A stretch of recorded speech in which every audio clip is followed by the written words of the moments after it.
Hey everyone, David C. Anderson from the Knife Center coming at you from Las Vegas for SHOT Show 2022. We're here at the Tops Knives booth with Craig. How are you, sir?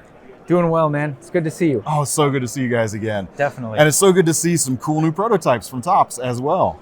Absolutely. Why don't you tell us what we're working on for the coming year? So the first one, most important, I would say, is the Steel Eagle 105. So Tops Knives, founded in 1998. Mm-hmm. First knife we ever made was the Steel Eagle 107, and we still make it today. We've been making a Steel Eagle 105 for a few years, but it's never quite been what Leo wanted it to be. It's never quite been what Mike wanted it to be. And Mike passed away a little over a year ago. Yep. And Leo for this SHOT Show said, you know what, I'm not putting this off any longer. This is what Mike wanted. I'm going to do it now. And so we're going to take the Steel Eagle 105 as it is. We're going to retire that.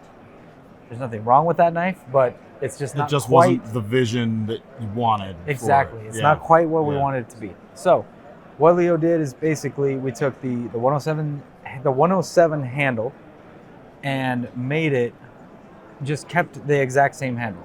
So that handle will fit on the 107 and shrunk the knife 2 inches. Gotcha. That's what it was supposed to be. That's kind of what he always wanted.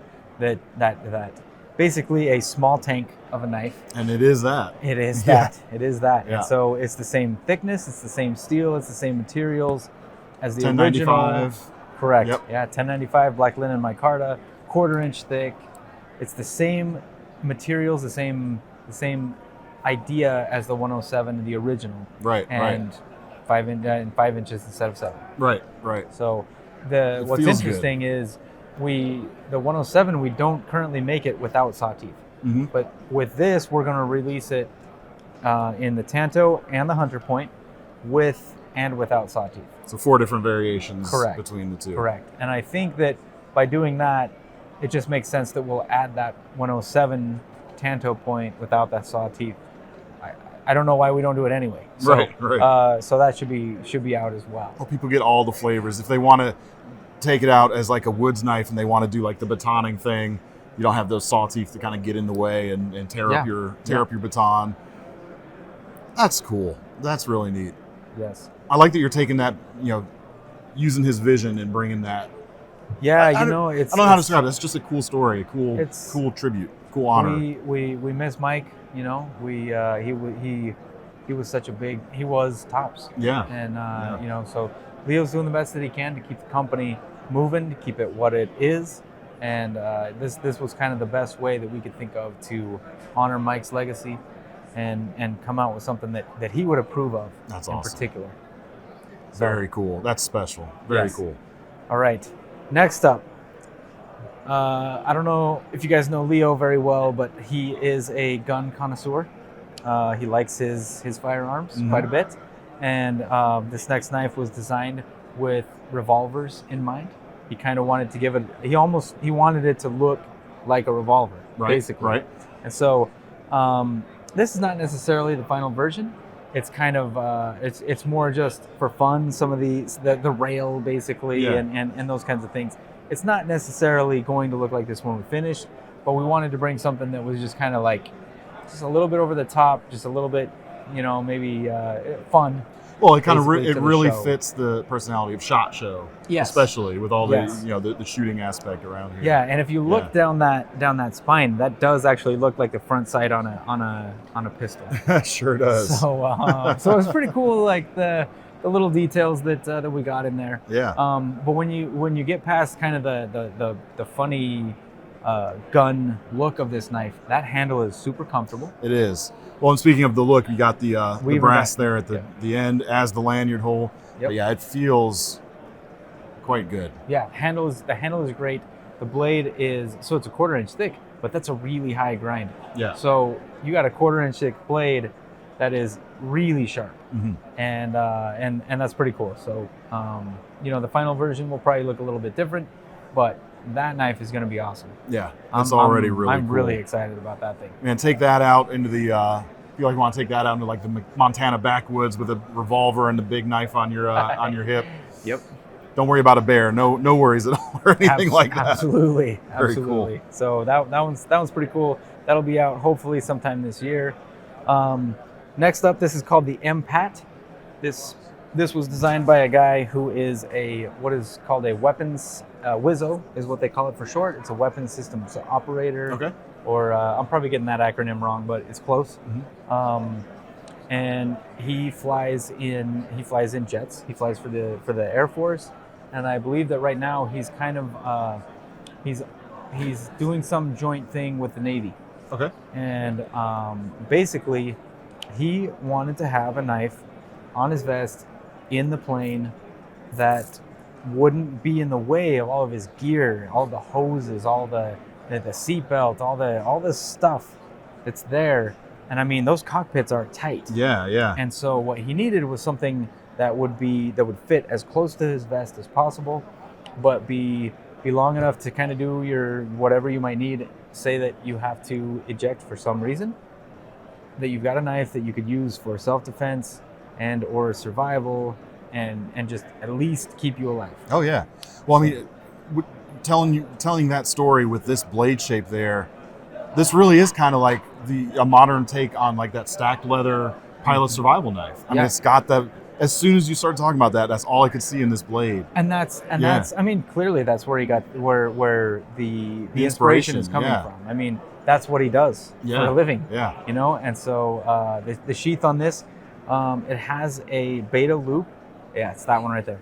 So it has a beta loop strap that we're going to include that will lock that knife into place. Mm-hmm. So if you are, whether you're a pilot or not a pilot or just anybody, that strap will keep it in place. If you're jostling around, if there's a sudden jolt, whatever it is, it's not going to pop out. Sure. Obviously, if you were going to eject from a jet, there's going to be some jostling. There's a little bit of force, you know, and so there's a retention strap. We'll probably do a different clip on that. The clips that we wanted to use did not arrive in time for SHOT Show, so we'll be playing with that a little bit. But this is basically the finished version. And the holes there will probably fit like a tech lock anyway. Yes, they are spaced to fit blade tech locks, like tech locks or molly locks, things like that, which pretty much everybody is, whatever clip it is spacing holes to kind of fit that. What they do, yeah. They're such a standard almost at this point. Exactly, it's almost that's what you have to do almost. Yeah. That's cool. It is, man. It's the pilot survival knife, but with the slimmer micarta handles, plenty of traction still. Absolutely. Awesome. Yeah. I like that. Very cool. All right, next up. Oh, we flip it around. No, we're good. Either way. It's your show. That just keeps me, that's so I don't forget. Right. So basically, the next one we got going on, there's a guy that's designed a few knives for us. He's actually designed a lot of other tactical gear. He was a Marine. He is currently in law enforcement, and so he's got a ton of experience doing a lot of different things. Lassi. He designed the U.S. combat knife and the felony stock, which are both models that we currently produce. Mm-hmm. This knife is kind of what he wants to carry next. Mm-hmm. He's been carrying a felony stock as a police officer for years, right? And he's like, you know what, I do want something a little bit bigger, and so this is what he came up with, and we've finally got a chance to prototype this. I mean, we made this last week. Really? Yes. We were trying to get it done earlier. It just wasn't happening. We finally got it done last week, and we were able to bring it to the show with us. The default option on this knife is going to be single-edged, just to make it easier to sell across the country. But we will sell it in a double-edged version as well, which is what Lassi intended. That's what he was looking for. Yeah. Absolutely. Yes. I love the feel. There's an agile feel to this. Yes. Like it's one of those knives that just wants to move when you pick it up. I mean, with the thinner steel, the dual grinds, it's stark contrast to the Steel Eagle over there. Exactly. It feels so much lighter than it looks. Yeah. And Lassi's really good at designing things that feel that way. Feel just, it's like you pick it up and you're like, this is exactly what it is supposed to feel like. He's a really good designer. Everything that he does is based on experience and what he needs. So I think he did a really good job with this design. We don't have a name for it yet. but as soon as we do, we're pretty much ready to go. It's a real cool He gave shape. us the go ahead for this knife. He was at the show yesterday and gave us the go ahead. Let's run it. You guys finish the sheath and we'll do this thing. So We're going to go with carbon steel on this as well? yes, this one's going to be 1095. Normally we do powder coat. That is actually Cerakote, so it's a little bit thinner. It's a little bit smoother. Yeah. It'll be, it's gonna be a really cool knife. I like that. The feel of that really just sells it as soon as you pick it up. Really, very cool. Yep. Nice. All right, next up is the modern gladius. Back in the day, if you were going to carry a gladius, it was going to be a short sword. In today's world, that doesn't make as much sense. Right. So that's why you get a few looks. Yeah. It might be uncomfortable. And so basically, this is based on that classic gladius. Yeah, the Roman short battle sword. Yeah. Exactly. Yeah. Yes, but much shorter. I believe that blade is a little bit about less than 6-ish? Yeah, I think it's 6. I think around that. It's got to be less than 7. But yeah, it's about 6 inches. Kind of a tanto point on both sides. Tanto canvas micarta. It's got a good guard on it. The finger ring is actually kind of a Japanese thing, I guess. Or it's not really a finger ring, but that ring on the end, the name of it escapes me at the moment, but that is actually Japanese inspired. So we wanted to change it a little bit, but it's just fun. I mean, I've always liked that look of the gladius, that like slight taper. Yep. And then the real aggressive point. Yes. I've always liked that look. So this knife is pretty cool. I'm excited about this one. Kydex sheath on that bad boy. Yes. Rotating clip. That Very sheath nice. was made on Friday. So we drove here on Saturday. The sheath was finished Friday. Awesome. Yeah. Awesome. Down to the wire. Down to the wire. Yeah, that is vicious. Speaking of vicious, exactly. This knife is unassuming, but it has a really cool story. The guy that kind of helped inspire the design for this knife is an undercover. He's an undercover guy. He's retired now, but he's doing trainings all across the country, mainly with law enforcement, government employees, things like that. And we were talking to him at this convention. It was more of a like a symposium, I guess. And what struck me about this guy is the way that he approached Undercover was just so brilliant. He always found a way to have a weapon on him. He found a way to just weaponize his environment. One of the things he talked about was one time he was meeting up with these guys, shady guys, never know what's going to happen, and he had a screwdriver that he had sharpened to look like a Phillips head screwdriver, but it was pointy and sharp, and what he did is when he went to meet these guys, he kind of dropped it and let it kind of roll down his leg, and then he kicked it in the alleyway and picked it up and acted like, oh, cool, screwdriver, and puts it in his pocket, and nobody thinks twice. Yeah. But he literally just armed himself right in front of those guys. And so like this is that guy's mindset about just how he approaches everything. It's real intelligent, real smart. We were picking his brain, and he was talking about how he likes the idea of a karambit, but the downside is if something happens and you're gonna lose a grip on that knife, it gets stuck in something, whatever it is, you're either gonna hurt yourself trying to get your finger out of there, or you're gonna break your finger, or you're just gonna be stuck. Right. And so he was like, well, what if you just don't close the ring? It's like, seems like a simple idea, but it made a lot of sense to us, and we thought, you get with this knife kind of that secure feeling of a karambit. You're not going to be flipping it around and doing things like that. Yeah. But if you have to ditch this the thing, bladed fidget spinner thing. Exactly. Yeah. Yes. But if you have to ditch this thing, it's you can get your finger in and out of that more than you could with an actual karambit. Especially even if your fingers are fat like mine, a quick yank and you're out of there. Yeah. Yeah. And, you might still hurt yourself, but you're not going to peel the skin off of your finger. Yeah. The blade quite short on this, but we tested this on a pig carcass in the middle of the year last year, doing a training with Ed Calderon. and it was insane. That thing opened up a wound on this carcass that was much wider and deeper than I would ever expected based on the blade length. Well, especially being able to go both ways with it too. Yes. Little neck kydex sheath on that guy. Yeah, one of the so kind of our main thought behind this one is I'm not going to push it through. Oh, you're good. You're good. Kind of our main thought with that one is you're wearing a hoodie, you cut out the inside of your pocket, and that's your access. Oh, there you go. Which is another thing that he does. Ed Calderon talked about that as well. We've heard multiple guys that's a good way of being able to access a weapon subtly without anybody ever thinking twice about it. Very interesting. Yeah. Cool. All right, so next up, veering more into the outdoor type of things. Yes. So you've probably heard of marbles. Yep. This is the woodcraft. Yeah. I see the blade shape in there. Yeah. Yes. So Marbles approached us. It was probably in 2020. Oh, so this is actually a collaboration with them. This is the woodcraft from Marbles. Yes. Oh wow. So basically, what they came. That excites me, and I'm sad I didn't know about it. Oh, it's really cool.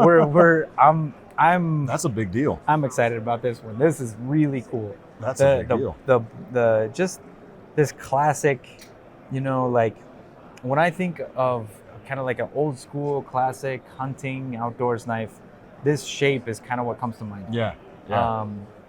Basically, they approached us and they said, "Hey, we want you to make this woodcraft."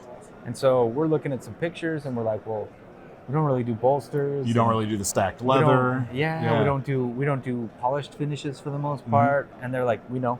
And we're like, "Okay." They're like, "No. We want you to make it like a tops knife." Yeah. And Leo, he's like, Okay, we got this. I can do this. That's cool. And so he came up with this idea of doing like an inset of micarta. So the way this handle is set up, it's tan canvas. Mm-hmm.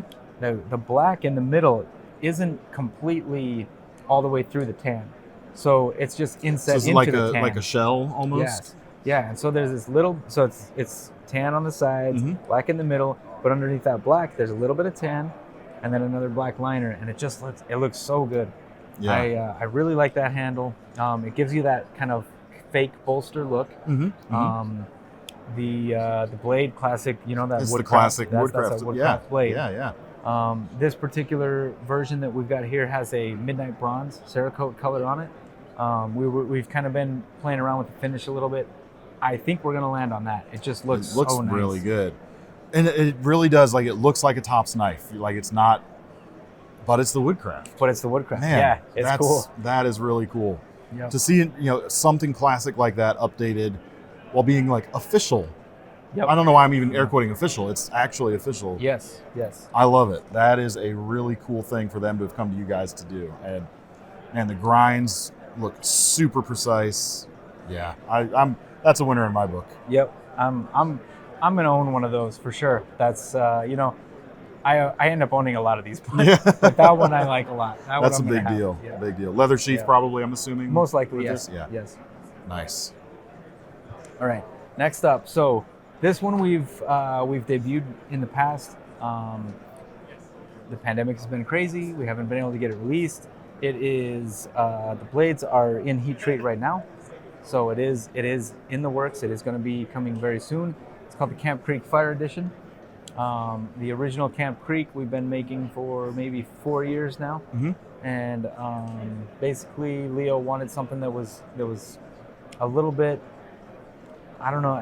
It's the handle is a lot wider. There's a lot more handle on it. So as far as hunting goes, that's good because when you get a really thin blade or a really thin handle on a hunting knife, sometimes it's a little easier to slip. It's a little easier to cut yourself, have some issues. So that wider handle, the blade is also wider. It's just kind of they're two knives that are pretty similar. And I can't decide which one I like more, but they're both great. They're both going to be made out of S35VN. Oh, cool. Nice. So the original one that we've been selling, that's what it's made of. This will be the same steel. Yeah. So it's a premium quality stainless steel for a hunting knife. Well, such great lines to it. All of that sweeping belly, great for the hunting purposes, obviously. Yes. But camp cookery, that sort of thing. Got plenty of kind of clearance here behind the handle to do that sort of stuff. Yeah. And the handle's very comfortable. Yes. Yeah, so it's black G10 on the bottom, red G10 on top. We've added a tread to the top part of the handle just to give you a little bit of extra grip, because G10 can get slippery when it's wet, especially when it's wet with blood. Yeah. And so that texture should help avoid slippage and issues like that. I like the sheath that this prototype was in. You get kind of that matching red with the threads there. It's really neat. This is the actual sheath. So Great. All of the design, everything on this is finished. This is what it will look like. Great. That red stitching looks really good. Very, very cool. All right. Silent Hero has kind of become a Topps classic, and this is the shorter version. Mm-hmm. So it's plain and simple. That's what we're looking at here. The same guy, his name is Anton Duplessis. I'm not good at French. He's from South Africa. He has a lot of experience training the guys that fight the poachers, especially against the rhino poaching in particular. A lot of experience in the bush, a lot of field time. This guy he knows what he's stuff. doing. Yes, he knows his stuff. Silent Hero's been wildly popular. This smaller knife has been picked up a lot. It's really nice. The blade steel, I think, is a little bit thinner than the bigger versions. Yes, a little bit thinner. I mean, it's that easy 4-inch size. It's going to be so easy to control. It's going to be a real efficient slicer. Hunting stuff. Oh, yes. Bushcrafty stuff, even though it's not a bushcraft knife, I'd say. But it's just a really good-looking knife, too. All-arounder, yeah. Yeah. I like that you're doing some more of the Cerakote stuff, too. Yep. Like, they look really good, and you get that smoother texture, too. Yep, agreed. That one will... So the originals are in leather. That one's actually going to be a Kydex sheath. Okay. And the blades for this are in production as well. This will probably be the next knife that we release. Fantastic. I like that a lot. Nice. Right, the Spirit Hunter is not a new knife, but this particular configuration is new. The original Spirit Hunter has always had a swedge up on the top here. Mm-hmm. We've done away with that on this particular piece. We're gonna make this one in 1095. The original is in 154 cm. Mm-hmm. We're gonna continue to make that one. That's not going away. Yep. So people will have the stainless or non-stainless option. That'll make this one probably a little bit less expensive than the stainless version. This has a tungsten colored Cerakote, which is pretty cool. It's gray, but it's got this, I don't know, it's like, it looks good. Gray can be very boring. Yeah. But I don't know, I like this color quite a bit. It's kind of, if you like zoom in on it, it's kind of modeled in a way. It's not just a flat, like paint primer kind of gray. Like there's something to it. Yeah, it's got some texture. It's not as rough as some of the traction powder coats are, but it does have a little more texture than most Cerakote colors do. Yeah. That one is going to be it's going to be really cool. I've always liked recurve blades. Mm-hmm. I know some people have a hard time sharpening those. It's not so aggressive it's going to be that big of a problem, I don't think. Not on this one. And with a little bit of practice and a little bit of YouTube. You'll be fine. You can figure that out. And I don't know. People on YouTube, they'll say anything these days. That's true. That is, that does happen. But yes, I don't know. Recurves cut very well. Yeah. I've always liked them. Well, yeah, I mean, especially when you're drawing back, you just get more edge cutting. Yeah. Yes. Cool. Yep. Okay, the R2K. This was designed by a gentleman named Ted. He's a police officer. I believe he works for a sheriff's office in Colorado. He has two sons that are in the Army. One, I believe, has completed Ranger School. The other, the last time we talked to him, I believe, was going into Ranger School. He wanted them to have a knife that would do the job that they might need. Mm-hmm. Mm-hmm. And so he actually made a knife for his first son that was going in, and I believe he's made one for his second son as well. Came to us with a design. That thing is it's dangerous. And we like it. We like it a lot. The About 1/4 inch on that. quarter-inch blade steel. Yeah. We wanted to make sure that was really tight and strong. But the contouring on the handle, I think, is probably the coolest part on this. It's not. A lot of times that contour is kind of like rounded. This is almost like it's flat and then kind of 45-degree angles. Yeah, almost. you've got like facets that you then kind of jigged, or for lack of a better term. But it doesn't feel blocky. It's pretty good. Yeah. It's it came out really cool. We like the way that looks and feels, and we had a chance to actually show him here at the show the sheath, and pretty much everything is approved. So that one will be going into production really as soon as we get back. We'll add this to our queue. Cool. And try to make it as soon as possible. Very cool. We're going to come with the horizontal carry straps. Yeah, I believe at least at first that's what we're thinking at this point anyway. Cool. Yeah, man, just stout.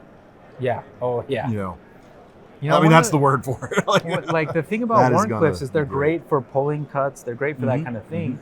But the tips can be weak, so it needed to be 1/4 inch. Yeah, adding that extra strength behind it. Yeah, minimizes that a little bit. Definitely. Sweet. And last but not least. Yes. So I know it says Sheep Creek, but this is affectionately known at Tops as the Dilly. So the guy that designed this, his name is Dylan. He hates it. Hates it. So remember that, people. Yes. Remember that name. Anytime you want to try to buy this knife, please call it the Dilly. Because Dylan hates it. And so, of course, we're going to give him a hard time about that. Basically, this knife was the product of our last employee design contest. So every year we do a contest. We have our employees design a knife. And this one, we just told all the only direction we gave them was we want either a Wharncliffe or a sheep's foot, and it needs to be about this long. That's it. Go nuts. You guys design away. And so we got over 20 employees participated, submitted a design. We had some really good designs. This one was the one that won out in the end. And it's named Sheep Creek after an area near where we work that is, it's called Sheep Creek. And that's one of Dylan's favorite places to camp and to hunt. Well, it works so great with like a sheep's foot style blade too. Yep. So it fit, but I'm kind of partial to Dilly. So yes, this one actually we're gonna do in 154 cm. We're gonna do the black Cerakote on it, but we're gonna because it's stainless, it doesn't need to paint. So we're gonna do something a little different and distress it. Exactly. So the grinds will probably show a little bit. The spine will probably show a little bit. You'll see some of that metal poking through the black, and it's going to look very, very cool. I mean, that's going to be just a solid working knife. I like the little jimping in the little scoop out right there. Get right up and get the detail behind your cuts with that tip. And another nice Kydex sheath over here too. Yes. The sheath will look just like that. We're not sure if we're going to put those straps on it or some other clip option. But this one is also, the blades are in production, and we're still just kind of working through the sheath on it. Yeah. Plenty of handle to hold on there too, if like using this on like a job site or something, you're wearing like work gloves. It's going to be really good for that. It's got the extra contouring that's, and it's not rough without gloves. Yeah, it's not too bad. Yeah. Very cool. All right. Well, that's all the protos we've got to show you right now. Obviously, things being prototype stages, things could shift around a little bit as these are coming out. But hopefully, we'll get to see all of these this year. See how the supply chain things work out for us. Hopefully, we can solve some of those issues. Indeed. Let us know what you thought down in the comments, and to check out all the latest Tops stuff, we'll leave a link in the description to take you over to KnifeCenter.com, and keep sticking around for more great SHOT Show coverage. Thank you very much, Craig. Absolutely. Appreciate your time. Always a pleasure. Indeed.